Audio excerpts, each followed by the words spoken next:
네, 오늘 말씀은 출애굽기 강의 103탄이고요. 제목은 물두멍입니다. 출애굽기 30장 17절에서 21절까지 말씀 보도록 하겠습니다. 출애굽기 30장 17절에서 21절입니다. 같이 읽을게요. 여호와께서 모세에게 말씀하여 이르시되 너는 물두멍을 노수로 만들고 그 받침도 노수로 만들어 씻게 하되 그것을 회단과 제단 사이에 두고 그 속에 물을 담으라.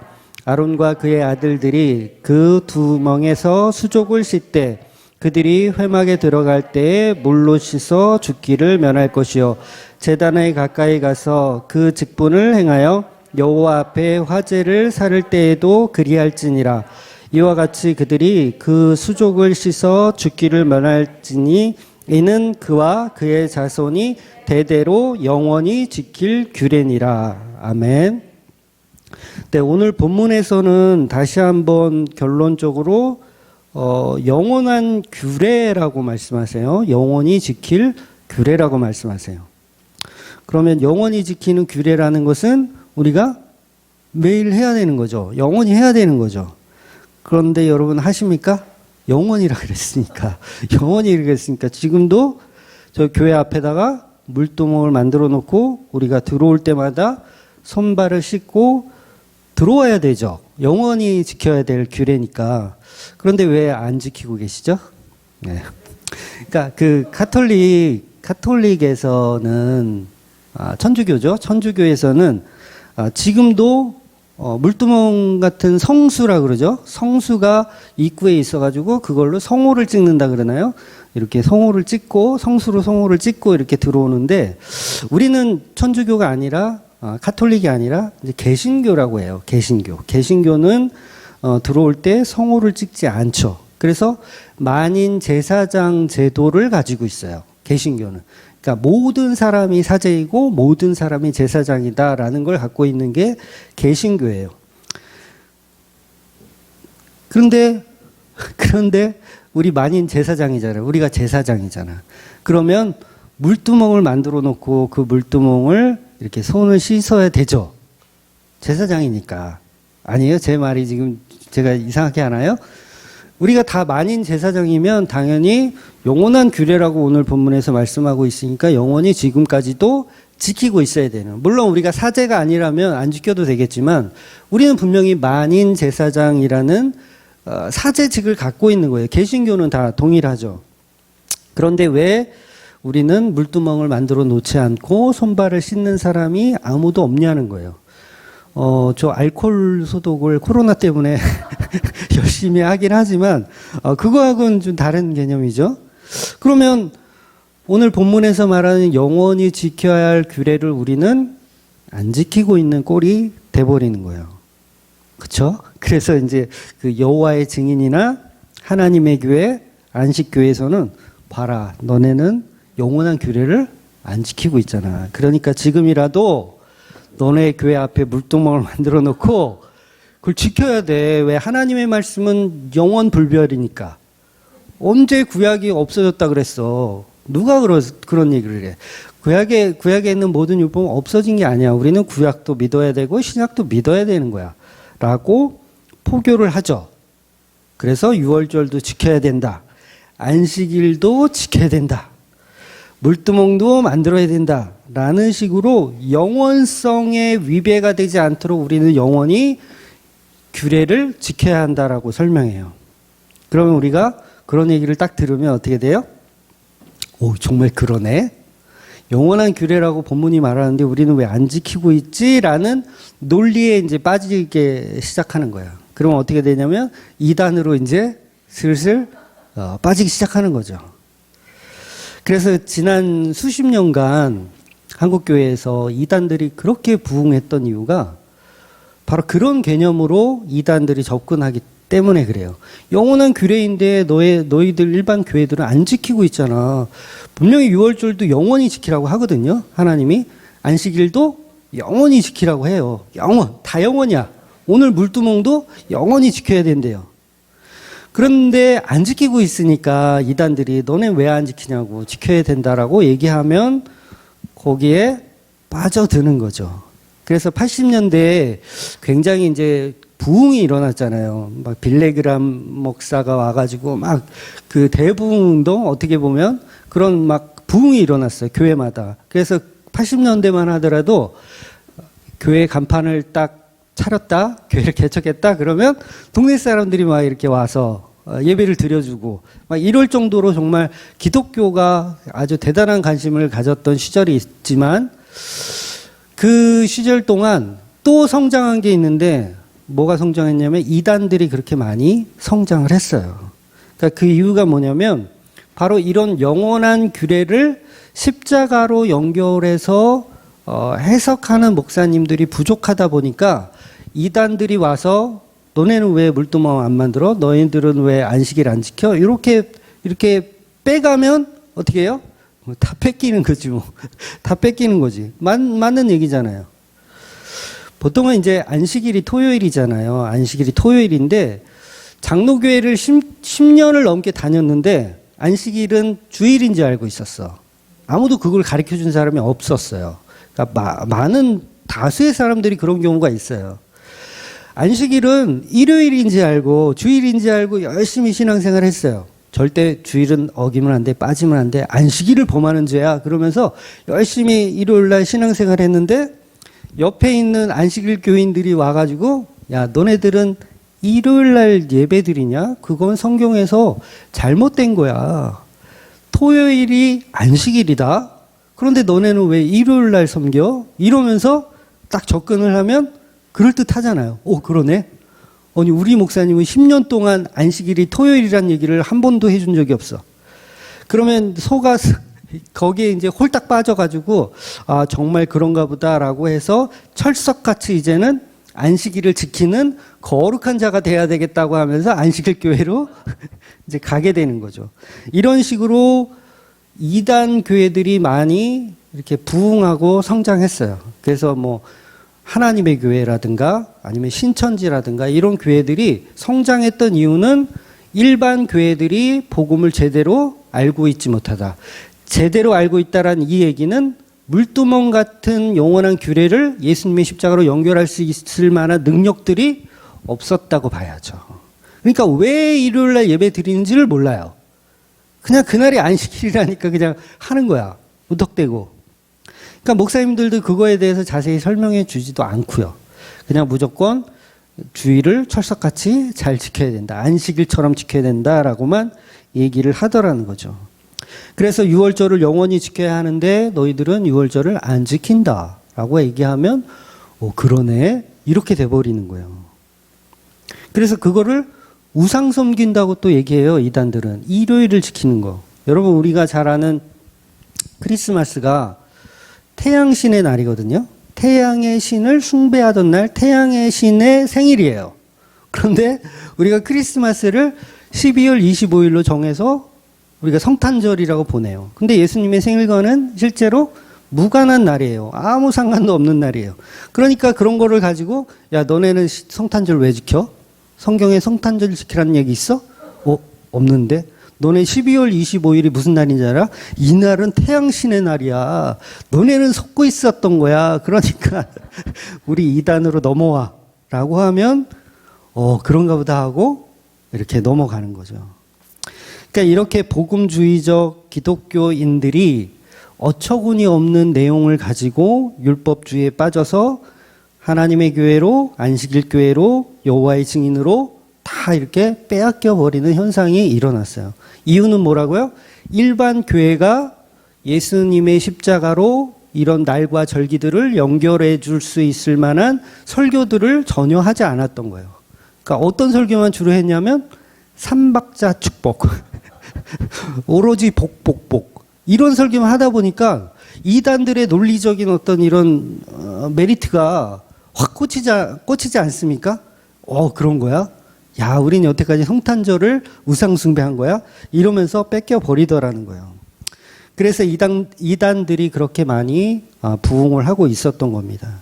그러니까 신학교를 보통 이제 목사님이 되려면 신학교를 한 7년을 다녀야 되거든요. 기본적으로 7년을 다니고 목사님이 되어야 되는데 신학교에서는 개혁주의적인 신학들을 가르쳐 줌에도 불구하고 강단에 서서는 그런 신학에서 배운 것들을 사용하지 않고 오로지 삼박자 축복으로만 설교를 하다 보니까 전부 인본주의적인 설교가 되어서 십자가를 물두멍으로 연결할 수 있는 능력들이 없었던 거예요. 그러니까 이단들이 더 기세등등하게 빼갈 수가 있는 거죠. 제가 이단이라도 다 빼갔을 것 같아요. 조금만 율법적인 것만 정리해서 이렇게 썰을 풀면 다 넘어가지 뭐. 결국 그렇게 넘어간 자들은 또 넘어가게 한 자들은 결국 예수 그리스도를 구약의 모든 율법의 완성인 예수 그리스도를 믿지 않았던 게 돼버리는 거예요. 결국 그것은 믿음이 없는 것이고 성경과 무관한 신앙생활로 율법주의적으로 열심히 하고 있었던 것 뿐입니다.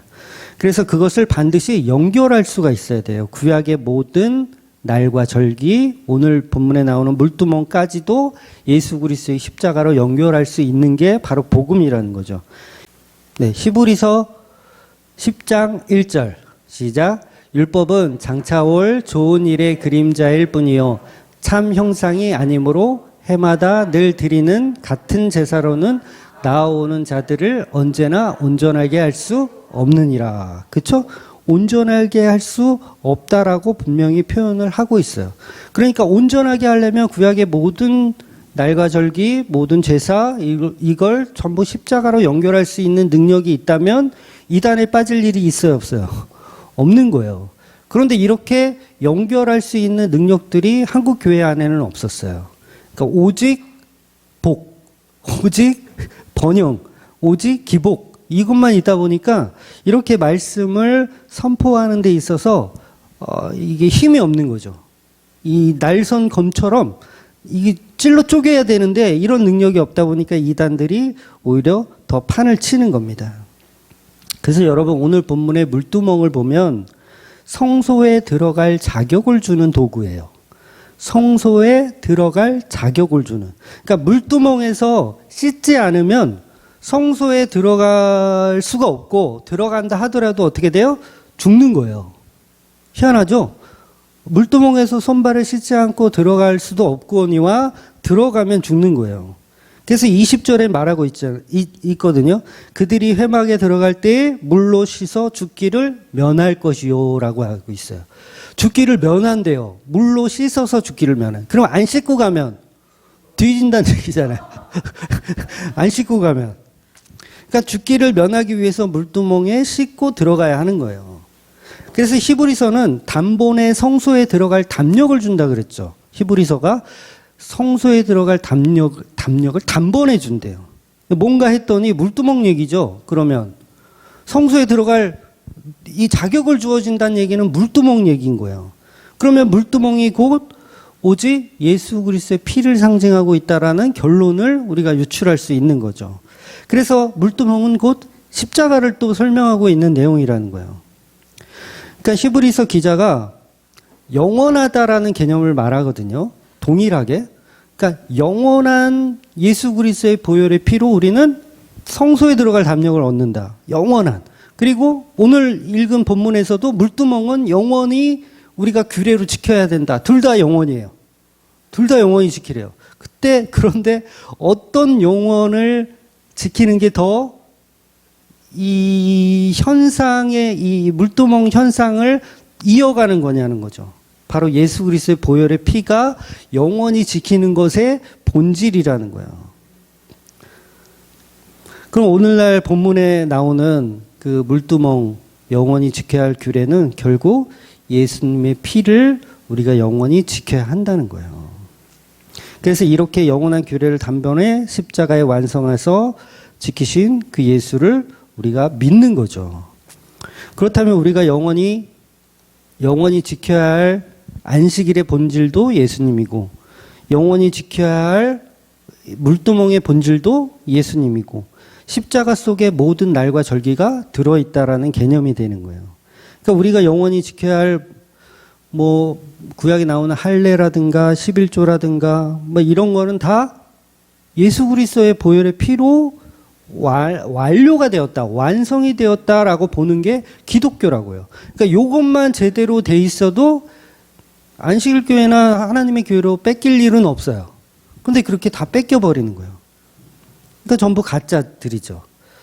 뺏기는 애들도 가짜고 뺏어가는 애들도 가짜고 전부 가짜들이죠. 그러니까 나중에 정신 차리고 이제 돌아오면 이제 뭐 그러면 할 수 없지만 하여튼 뺏긴다는 자체는 예수님의 십자가를 바로 믿고 있지 않은 상태이기 때문에 그런 쪽으로 계속 눈이 돌아가는 거예요. 그래서 이런 부분만 정확히 알고 있다고 한다면 이단 교회로 빠지지 않는데, 그런데 앞다투어 한국교회는 계속해서 기복주의와 번영주의를 가리키다 보니까 예수님께서 다 이루신 십자가의 은혜를 다 놓쳐버린 거예요. 그러니까 이단들이 한국에는 특이하게 성장을 잘해요. 성장이 너무 빨라요. 잘해요. 신천지만 하더라도 아직 20만이 넘는다 그래요. 뭐 비공식적인 건데 생각해 보세요. 아니 그걸 어떻게 믿어? 2만이가 영원히 산다라는 걸 믿어요. 그분들은 참 대단한 믿음이에요. 존경스러워요. 그런데 그게 성장할 수 있는 이유는 복음을 제대로 모르고 있었기 때문이에요. 그러니까 6월절을 지금도 지키자, 안식일을 지키자, 할례를 받자, 11조를 내자 하면 그건 기독교가 아니고 유대교죠. 유대교나 이슬람이나 기독교적 이단인 거예요. 어떻게 보면. 기독교는 오직 예수, 오직 믿음, 오직 말씀. 이게 루터나 칼빈이 주장한 종교개혁이잖아요. 그러니까 루터나 칼빈이 6월절을 지켜라 이런 얘기 한 적 있나요? 6월절을 지켜라. 할례를 받아야 된다. 안식일을 지켜야 된다. 이런 얘기 안 했어요. 11조를 내라? 이런 얘기 안 했어요. 이런 말을 한 적이 아무도 없어요. 종교개혁가들 중에는 아무도 없어요. 근데 우리 교회가 좀 특이하게 11조가 없잖아요. 처음부터 개척할 때부터 11조가 없었어요. 그러면 사람들이 어떻게 시선을 하냐면 11조가 없어? 거기 이단 아니야? 이런 시선이 있어요. 그런데 이거를 사실은 거꾸로 해야 돼요. 거꾸로. 11조가 없는 게 정상적인 거고요. 11조가 있는 거를 가지고 거긴 이단 아니야? 왜 아직도 구약에 있었던 그런 조항들을 가지고 있어? 교회에 물두멍이 있대요. 물두멍이 있고 거기에 들어갈 사람마다 손을 씻고 들어가는 교회래요. 그러면 그 교회 이단 아니야? 우리는 이렇게 봐야 된다는 거예요. 아직도 그 교회는 할례를 한대요. 애가 태어나면 8일째 찾아가가지고 무조건 할례를 시키는 전통이 있대요. 그래? 그 교회 좀 이상한데? 이단 아니야? 이렇게 사실을 봐야 되는 게 정상인 거예요. 그러니까 주맘교회 11조가 없다 그러면 그게 정상인 거고, 11조가 오히려 있다 그러면 그 교회 좀 이상한 교회 아니야? 11조를 왜 해? 예수님의 십자가로 다 끝났는데 그걸 왜 지켜? 뭐 하나님의 교회는 6월절을 지키잖아요. 6월절을 왜 지켜? 그거 좀 이상한 교회 아니야? 이렇게 봐야지 이게 정상인데, 우리는 정상이란 개념을 잃어버린 지가 너무 오래돼 버린 거예요. 우리가 다니는 교회가 개혁주의 교회라면 종교 개혁을 통해서 이루어진 교회의 뿌리를 가지고 있다면 우리는 그분들이 주장한 내용을 그대로 믿고 있는 거예요. 그러니까 루터나 즈뱅글리나 칼빈이 주장한 종교 개혁의 뿌리를 가진 개신교라면, 복음주의 교회라면 절대 제사나 절기들을 지키는 이단에서 빠져나와야 되는 거죠. 빠져나와야 되는 거예요. 만약에 물두멍이 있으면 안 돼요. 교회에 재단이 있으면 안 돼요. 6월절을 지키자는 이 플랜카드가 걸려 있으면 안 돼요. 그건 거의 이단이라고 봐야 돼요. 11조도 마찬가지죠. 11조를 걷는다? 그럼 그것도 심각하게 우리가 고민해 봐야 되는 문제인 거예요. 그러니까 이런 기본을 다 무시하니까 이단들이 극성을 피는 거예요. 그게 옳은지 알고. 그러니까 엊그제 신문 보니까 교인 수가 한 10년간 한 100만 명이 줄었다 그러더라고요. 한국 교회 교인 수가 100만 명이 줄었대요. 통계로 이렇게 나왔는데 제가 볼 때는 그거는 빙산의 일각인 것 같아요. 100만이 뭐야? 한 500만. 제가 볼 때는 한 500만은 사라진 것 같아. 다 어디로 갔냐? 집으로 가거나 신천지로 가거나 하나님의 교회로 간 것 같아요. 그러니까 우리 한국 교회에는 지금이라도 종교 개혁 본질로 돌아가야 돼요. 본질로. 너무 멀리 왔죠. 개혁주의로 다시 돌아가야 돼요. 리폼한다 그러는데 그걸 다시 돌아가야 돼요. 지금 한국 교회가 500년 전에 하던 면죄부를 팔고 있는 꼴이에요. 면죄부를. 이 11조라는 개념으로 면죄부를 팔고 있는 개념. 이미 카톨릭으로 돌아갔다는 게 이 과언이 아니죠. 이미 카톨릭으로 돌아갔다. 그러니까 지금도 만약에 면죄부를 팔아먹고 있으면 그 이상한 거잖아요. 그거 이단 아니야? 이래야지 정상인데 면죄부를 팔아먹고 있는 교회, 11조를 바치고 있는 교회를 보면서 우리는 그걸 정상이라고 보고 11조가 없는 교회를 오히려 이상하게 보더라는 거죠. 그러니까 결국은 그런 현상들이 이단들의 배를 불려주는 역할만 하고 있었다는 거죠. 결국 말씀은 저와 여러분이 예수님의 십자가 은혜로 힘입어 성소에 들어갈 자격을 받는다라는 얘기를 계속해서 오늘 본문도 하고 있는데 우리는 무지해서 진짜 물두멍을 만들어야 되는 줄로 생각하더라는 거예요. 그러니까 성경은 밖에서 자꾸 우리에게 이야기를 하는 거예요. 그러니까 우리가 자격증을 가지고 성소에 들어갈 담력을 얻는 게 아니잖아요. 우리가 따놓은 자격증, 그런 자격증으로 성소에 들어가는 게 아니라 예수님의 보혈의 피로 들어가는 거잖아요. 근데 우리는 자격을 자꾸 만들려고 그래요. 어떤 자격이냐면 율법적인 자격으로 주일 성수라는 자격, 11조라는 자격, 어떤 그런 자격을 가지고 들어가려고 그래요. 장로가 되려면 그 자격을 갖춰야 돼요. 어떤 자격? 11조와 주일 성수라는 자격을 갖춰야 돼요. 그런데 처음부터 성경은 그런 얘기를 하고 있지 않더라는 거죠. 성소에 들어갈 담력은 오직 물두멍이 되신 예수 그리스도께서 우리에게 주신다는 거죠. 그래서 조금 깊이 들어가면 여러분 죄라는 본질이 뭘까요? 아담과 하와가 선악과를 따먹잖아요. 이게 죄예요? 죄 아니에요?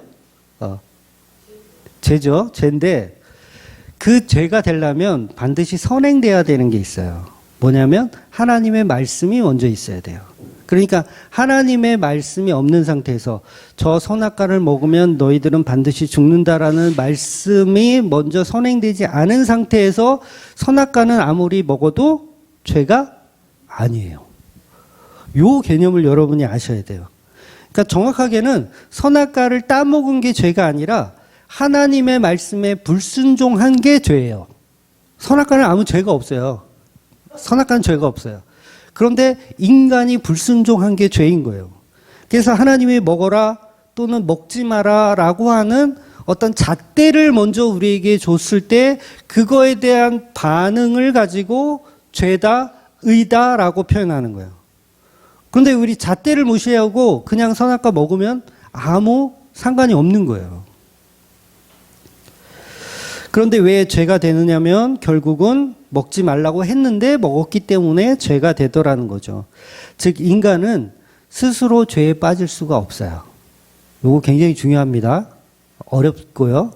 스스로 죄에 빠질 수가 없어요. 내가 스스로 나는 죄인이 되겠다라고 막 아무리 나쁜 짓을 해도 그걸 하나님이 잣대를 주지 않으면 죄를 범할 수가 없다고요.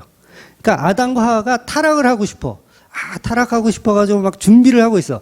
어떤 타락을 할까 막 하는데 하나님이 아무 말씀도 없으셔. 율법을 안 좋아해. 선악과를 먹어라 먹지 말라 이런 얘기를 해야 되는데 하나님이 안 하셔. 그냥 만들어 놓고 있어. 그러면 이 아담과 하와는 타락하고 싶어도 타락을 할 수가 있다 없다? 없어요. 마찬가지로 의롭게 되고 싶어서 뭔가를 해도 의로울 수가 없어요. 피조물은 그냥 피조물인 거예요.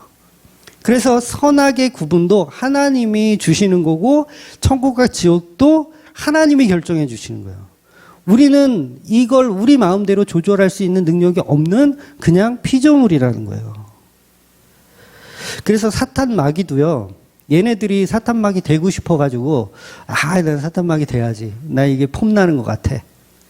그래서 된 게 아니에요. 하나님이 잣대를 주시고 그 잣대에서 벗어난 그 사탄 마귀들이 그 놈들이 사탄 마귀가 되는 거지 자기 스스로 사탄 마귀가 되는 개념이 아닌 거죠. 그러니까 우리가 얼마나 이 무능력한 피조물이냐 하는 거예요. 그런데 우리는 굉장히 그걸 우리 잣대로 생각하기 때문에 굉장히 그 선악의 개념을 굉장히 막 의롭게 생각해요. 선을 하면 의롭고 악을 하면 굉장히 나쁘고. 그런데 그 개념 자체가 우리는 달리 볼 필요가 있는 거죠.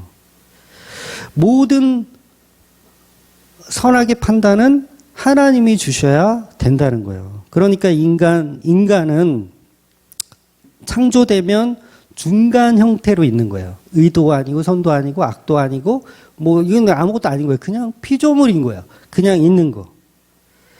그런데 인간에게 어떤 자격 같은 거를 스스로 만들어서 그거를 이제 해탈했다 그러죠. 해탈해서 내가 선에 이를 수 있다.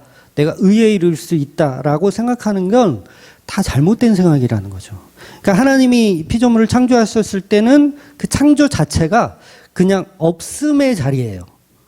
없음의 자리. 선악도 아니고 못도 아니에요. 그냥 없음. 그냥 텅이라 그러죠. 그냥 비어 있는 거예요.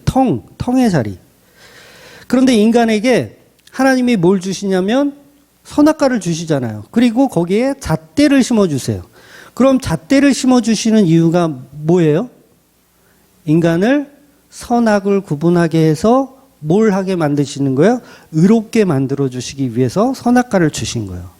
그럼 선악과라는 개념, 하나님 말씀하신 이거 먹으면 너희는 정령 죽으리라는 말이 누구에게는 저주의 말이 되지만 누구에게는 너무도 큰 은혜의 말씀이 되는 거예요. 왜냐하면 이 말씀이 주어짐으로 선한 자를 만들어내고 악한 자를 또 만들어내시는 거예요. 그러니까 이것도 창조의 계속되는 재창조의 개념인 거예요. 그냥 인간이 만들었을 때 짐승이지만 이 짐승 가운데서도 하나님이 율법을 탁 던져주어서 이걸 구분하려고 하시는 거예요.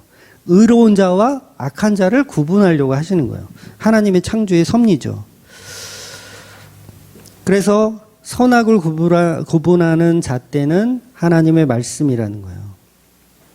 그래서 그 율법을 우리가 보았을 때 그 율법을 통해서 의인이 만들어지고 율법을 통해서 악인이 만들어지기도 하는 거예요. 그러니까 율법은 성도들에게는 뭐예요? 굉장히 은혜로운 도구예요. 선악과는 성도들에게는 은혜로운 도구. 그거 없었으면 우리는 그냥 없음이고 텅이고 아무것도 아닌데 선악과가 있음으로 인해서 우리는 의에 이를 수 있는 길이 제공되는 거예요. 그래서 율법을 몽학 선생이라고 하잖아요. 예수님께 데려가는 도구. 그러니까 그 말씀, 선악과를 정녕 먹지 말라는 그 말씀은 예수님께 데려가기 위한 성도들에겐 굉장히 은혜로운 말씀이 되는 거죠. 그래서 저와 여러분들에게는 선악과가 좋은 거예요. 왜냐하면 그게 십자가거든요. 십자가는 의인에게는 한없이 좋은 것이고 악인에게는 한없는 형벌의 도구가 되는 거예요. 즉 말씀이 주어졌을 때 선악과를 안 먹으면 우리는 의인이 됩니다. 먹으면 죄인이 되는 거고. 그러면 뭐예요? 의인이 되려면 선악과 있어야 되죠. 그 개념이라는 거예요. 그러니까 우리한테 성도한테는 선악과는 너무도 좋은 은혜의 도구인 거죠.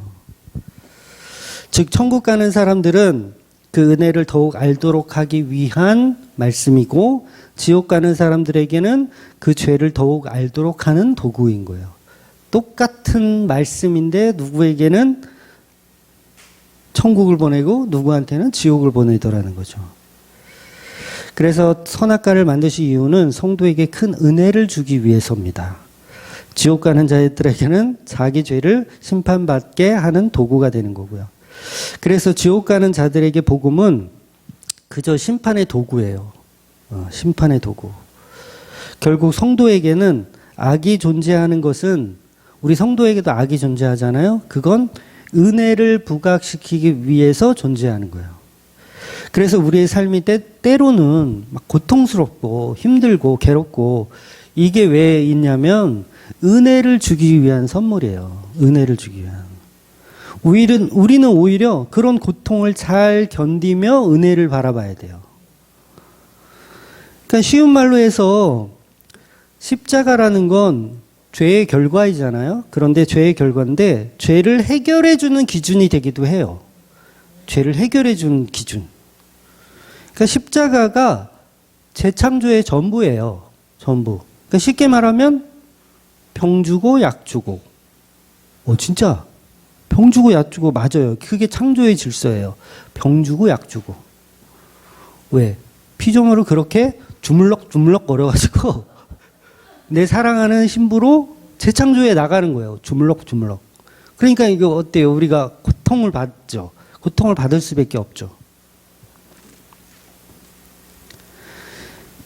조금 더 정확하게는 예수님이 우리를 신부로 만들어가는 과정입니다. 선한 의인으로 재창조해 나가는 어떤 그런 개념인 거죠. 즉 에덴 동산에서 하나님은 아담과 하와를 선악을 모르는 상태로 창조해 놓고 예수님이라는 선악과를 집어넣으신 거예요.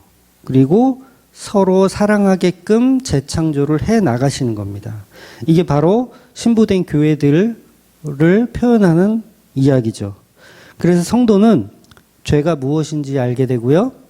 의가 무엇인지 알게 되고 심판이 무엇인지 알게 되는 거예요. 요걸 이제 성령 받은 상태라고 하는 거예요. 그러면서 뭘 배웁니까? 예수님의 사랑을 배우는 거예요. 예수님의 사랑. 이것은 짐승과 다른 방식이죠. 짐승은요, 예수님을 사랑하지 않아요. 우리 집 주주도 고양인데 예수님을 사랑하지 않더라고요. 짐승은 절대로 예수님을 사랑할 수가 없죠. 그런데 성도만 예수님을 사랑하더라는 거예요.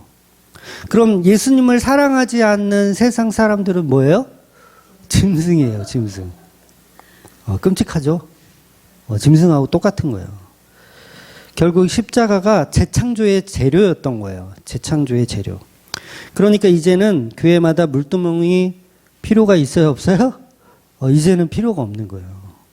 본문의 물두멍은 예수님의 십자가로 완성되었기 때문에 이제는 필요가 없어요. 성수를 가지고 이렇게 성호를 찍을 필요가 없는 거예요. 물론 그건 하나의 그냥 형식적인 걸로 치부하자면 그걸 특별히 잘못됐다 이렇게 하기에는 좀 그렇지만 본질적으로는 그런 거에 필요가 없는 거죠. 그래서 이 성수는 예수님의 보혈의 피를 상징한다는 거. 이거 우리가 알아야 돼요. 이걸 믿음이라고 하는 거예요. 그러니까 예수님이 십자가에 달려서 죽으실 때 휘장이 찢어지면서 성전이 이미 무너졌어요. 그럼 성전 안에 있는 물두멍도 어떻게 해요? 다 무너진 거예요. 다 부셔진 거예요. 번제단도 부셔지고 전부 파괴되는 거예요. 그럼 이제는 우리가 어디에서 정결 예식을 해야 되고 어디에서 우리가 깨끗함을 받아서 성소에 들어갈 담력을 얻냐면 예수님의 보혈의 피로 그 담력을 얻는 거예요. 그러니까 예수님의 십자가만이 우리의 정결 도구인 거죠. 그러니까 우리는 예수의 보혈의 피를 믿음으로 영원한 물두멍에 손발을 씻는 제사장이 되는 거예요. 이게 본문이 말하고 싶은 결론이에요. 명확하게는 이제 예수님의 보혈로 우리가 영원히 지키는 규례라라고 본문이 사실 명확하게 얘기하고 있는 건데 우린 잘 못 알아듣죠, 이걸. 그래서 아직도 손을 씻어야 되는 걸로 생각해요.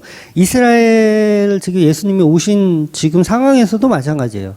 다 이게 아직도 실질해야 되는 걸로 모든 사람이 다 믿고 있지만 예수님이 오셔서 십자가로 죽으셨는데 아직도 물두멍에 손 씻고 있으면 그걸 우상숭배라고 하는 거예요. 네, 이해가 되시죠? 그걸 우상숭배라고 하는 거예요. 그러니까 아직도 그런 잣대들, 성소에 들어갈 담력을 다른 거에서 찾으면 그걸 우상숭배라고 하는 거예요. 그 실례로 아까도 말씀드린 대로 장로가 되기 위해서 권사가 되기 위해서 뭔가 잣대를 만들잖아요. 그러면 그것도 우상숭배가 되는 거예요. 뭐 주일 성수를 해야 장로를 준다. 뭐 새벽 기도를 해야 권사를 준다. 이런 잣대를 만들면 그게 우상숭배가 되는 거예요. 그러니까 우리는 장로가 될 수 있는 자격 요건이 뭐예요? 예수 그리스도의 보혈의 피로 거듭난 성도입니다라는 걸 고백하면 장로가 될 자격이 주어지는 거예요. 그 다음에 이제 그 능력에 대해서는 그 다음에 얘기할 거고, 본질적으로는 자격이란 예수 그리스도의 십자가 보혈로 거듭난 성도면 끝. 다른 건 볼 필요 없어요. 그런데 우리는 계속 잣대를 만들죠. 그러니까 그 자체가 예수님의 보혈의 피를 무시한 행동이 되는 거예요. 아직도 물두멍으로 손 씻고 들어가자라는 개념을 가지고 있는 거죠. 그러니까 우리가 겉으로 내색은 잘 안 하잖아요. 교회들이 우리 교회는 뭐 권사 되려면 뭐 3천만 원씩 내. 이렇게 막 대놓고는 얘기 안 하지만 목사들끼리 하는 얘기를 제가 들으면 야, 11조도 안 내는 게 무슨 권사야. 시켜놓고도 이건 마음에 안 들어. 막 이런 식으로 이야기하는 사람들이, 목사들이 있다라는 거예요.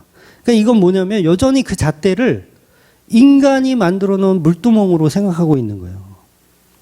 그런데 그런 규례, 영원히 지켜야 할 규례는 이제는 예수 그리스도의 십자가로 지켜야 한다는 거죠.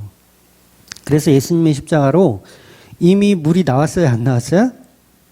이미 물이 나왔어요. 그러니까 군병이 예수님을 옆구리를 찔렀을 때 물과 피를 쏟았잖아요. 성경에 보면 그렇게 증언하고 있죠. 그런데 보통 죽은 시체를 창으로 꽂으면 물과 피가 나올까요? 네. 사실은 그건 굉장히 이건 뭐 과학적으로 뭐 어떻게 좀 설명하기가 좀 애매해요. 사실은 소량의 죽은 피가 나오고, 뭐 아니면 이게 깊이 찔러서 뭐 음식물이 있는 거기까지 찔렀다. 그러면 뭐 이해가 되겠지만, 물과 피를 굳이 쏟으신 이유는 뭐냐면, 결국 물과 성령으로, 물과 피로, 보혈로 씻음을 우리에게 주신다라는 표현을 말씀에 응하게 하시려고 그런 현상들이 일어나게 하신 거예요. 그러니까 하나의 이것도 말씀에 응하게 하기 위한 현상인 거죠. 그래서 예수님의 옆구리를 찔렀을 때 그 물이 확 쏟아져 나왔을 때 우리는 그걸로 씻음을 받는 거예요. 씻음. 그러니까 물두멍에 나오는 물로 우리가 씻음 받는 게 아니라 이제는 예수님의 보혈의 피와 물로 우리는 씻음을 받는 거라는 거죠. 그래서 아담의 옆구리를 찢어서 하와를 만들잖아요. 갈비뼈를 꺼내서 하와를 만들잖아요. 바로 교회의 창조의 원리가 예수님의 보혈의 피라는 거죠. 그래서 아담이 잠든 사이에 갈비뼈를 꺼내면 아담이 가만히 있나요? 잠든 사이에 꺼내면. 여러분, 전신 마취는 여러분 잠재우는 게 아니에요. 그거는 말 그대로 전신 마취예요.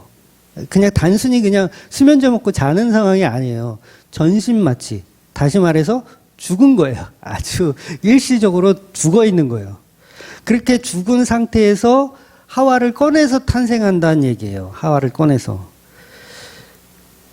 그래서 잠자는 게 아니라 완전히 죽은 상황으로 만들어내는 거죠. 그래서 예수님이 전신마취를 하시고 아담에게, 그 다음에 옆구리에 갈비뼈를 꺼내서 하와를 만드는 거예요. 그러니까 예수님이 십자가에 달려서 죽으시고 그 옆구리를 터지게 하셔서 거기서 물과 피를 쏟게 하셔서 누굴 만드냐면 성도를 만드는 거예요. 성도들을, 교회를 만들어내는 거예요. 그래서 저와 여러분이 바로 예수님의 십자가 죽음으로 탄생된 하와들이에요. 네, 하와들. 예수님의 십자가의 피와 물로 탄생된 존재들. 그래서 성경 말씀들은 이렇게 모든 말씀이 다 십자가예요. 희한하죠? 네, 다 십자가로 완성돼요. 아니, 물두멍은 십자가네. 제단은 십자가네. 전부 십자가예요. 촛불도 십자가고, 떡상도 십자가고. 뭐 어떻게 이렇게 쓸 수가 있지? 성경이니까 이렇게 쓰는 거예요. 제가 억지로 부리는 게 아니라 성경이니까 이렇게 쓰는 거예요. 그러니까 이스라엘 백성들이 홍해를 건너잖아요. 바다를 건너는 거예요. 이걸 할례라고 표현하고 이걸 세례라고 표현해요. 그러면 이 물을 건넌다라는 이야기는 뭐냐면 애굽 사람들에게 바다는 저주거든요. 저주. 거기는 빠져 죽는 곳이에요. 저주의 바다. 그러니까 저주의 바다로 빠져들은 예수님의 십자가로 우리는 구원을 받는 거죠. 그래서 이스라엘 백성들은 반드시 바다를 건너가야 구원을 받아요. 홍해 바다를 건너가야 구원을 받아요. 물두멍을 건너가야 성소에 들어가요. 예수님의 십자가를 건너가야 우리가 성도가 되는 거예요. 그럼 보세요. 이스라엘 백성들이 건넜던 그 바다가 바로 노아의 홍수의 개념이거든요. 노아의 홍수. 그러니까 노아의 홍수라는 바다에 우리가 빠져 죽고 재창조가 되어서 가는 거예요. 다시 태어나는 거죠.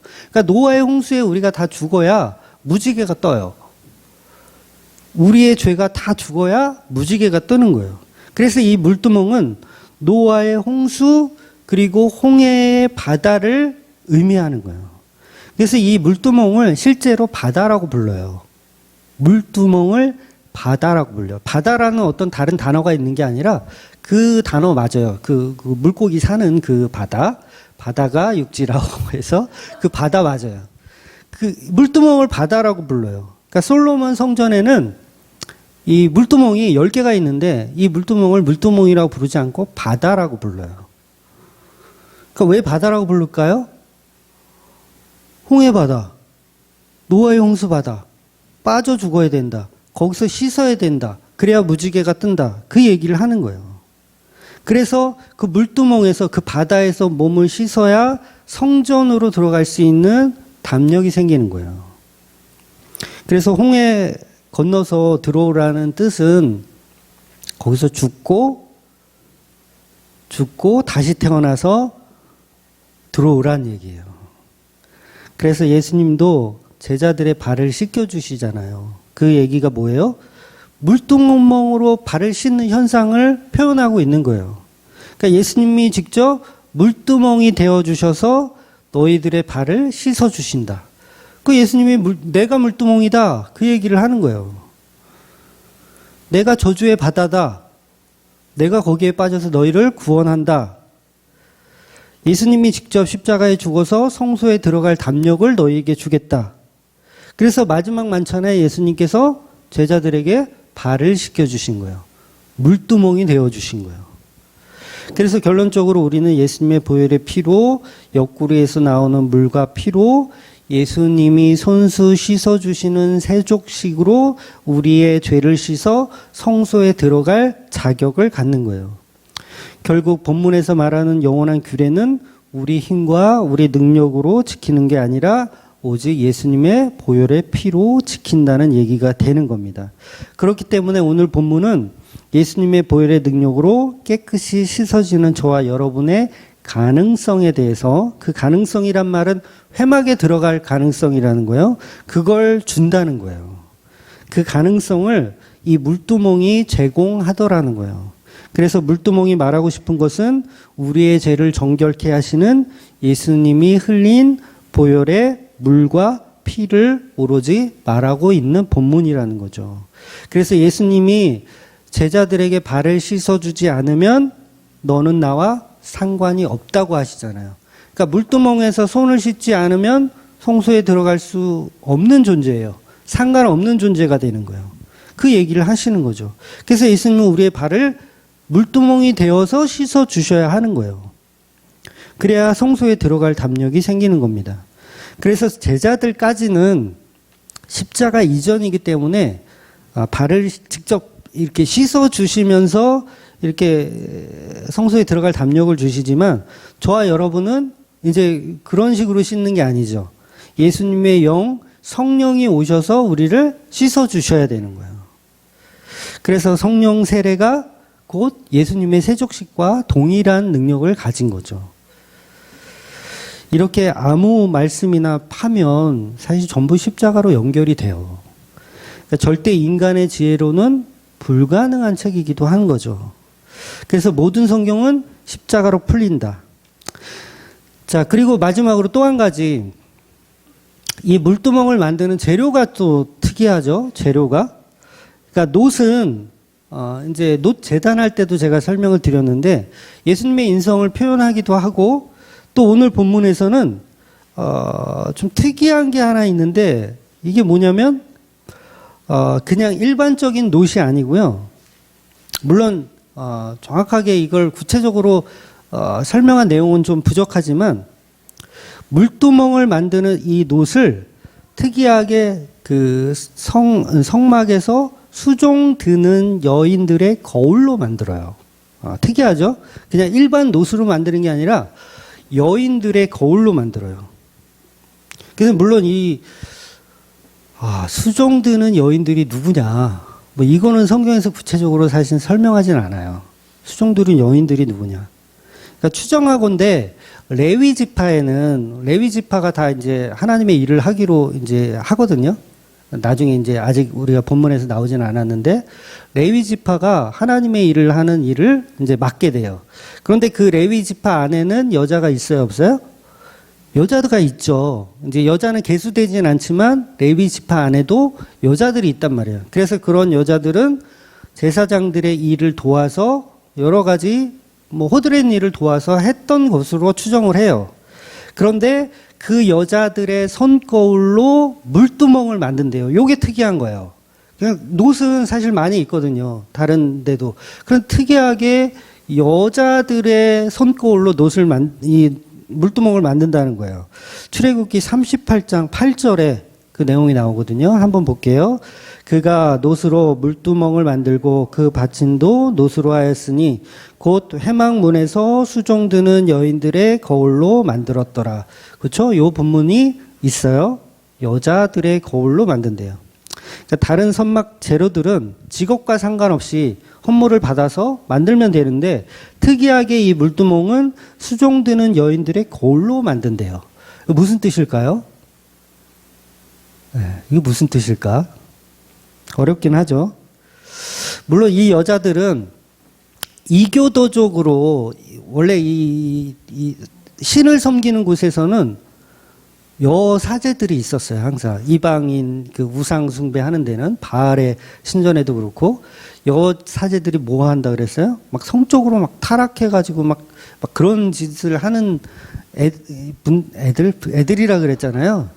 근데 지금 본문에 나오는 이 수종드는 여인들은 그런 타락한 여인들은 아니에요. 물론 나중에 보면은 그 사무엘상 2장에 보면은 그 엘리의 그 자식들이 막 수종드는 여자들을 막 이렇게 잠자리하고 그래서 하나님이 이제 이게 혼내시는 내용이 나오긴 한데 그런데 지금까지는 아직은 아니에요. 수종드는 여인들이 타락한 여자들은 아닌 거예요. 그야말로 이름도 없이 빛도 없이 제사장들을 도와서 일을 하는 여자들입니다. 그러니까 뭐 빨래를 한다거나 아니면 음식을 준비한다거나 아니면 또 이 가무 같은 게 좀 있거든요. 춤과 노래를 좀 한다든가 이런 거를 담당했던 레위 지파의 여자들로 봅니다. 그런데 왜 하필 그분들의 거울로 놋 제단을 만들까? 이 놋 제단은 뭐라 그랬어요? 예수님의 보혈의 물, 성수라고 했잖아요. 보혈의 성수. 그러니까 무슨 말이냐면 여인들에게 거울은 필수품이에요. 필수품. 그러니까 저는 거울을 하루에 한 번 보거든요. 샤워하고 나와서 드라이기 할 때 한 번 봐요. 머리 말릴 때. 그런데 우리 여성분들은 수시로 보겠죠. 특히 성전에서 일하는 이 제사장을 돕는 수종드는 여인들은 전부 남자들을 상대하잖아요. 그렇죠? 남자들을 상대해야 돼요. 그러면 자기 얼굴을 치장하기에 바빠야 되겠죠. 근데 그걸 헛물에 버린다는 거예요. 우리는 거울 필요 없어요. 그리고 헛물에 버린다는 거예요. 이게 무슨 뜻이냐면 나는 하나님에게만 잘 보이고 싶습니다예요. 나는 하나님에게만 잘 보이고 싶습니다. 즉 거울을 헛물에서 그 헛물로 물두멍을 만든다는 것은 나의 치장과 외모보다는 성소에 들어갈 담력을 주는 십자가의 은혜가 더 크다라는 표현을 갖고 있어요. 그러니까 물론 상징적인 이야기예요. 뭐 그런 해석, 이 해석이 완벽하다 이거 아닙니다. 상징적인 이야기예요. 예수님은 사람을 볼 때 외모를 보지 않으신다는 말씀을 하시잖아요. 이게 일맥상통하는 거예요. 그 베드로전서 3장 3절 한번 볼게요.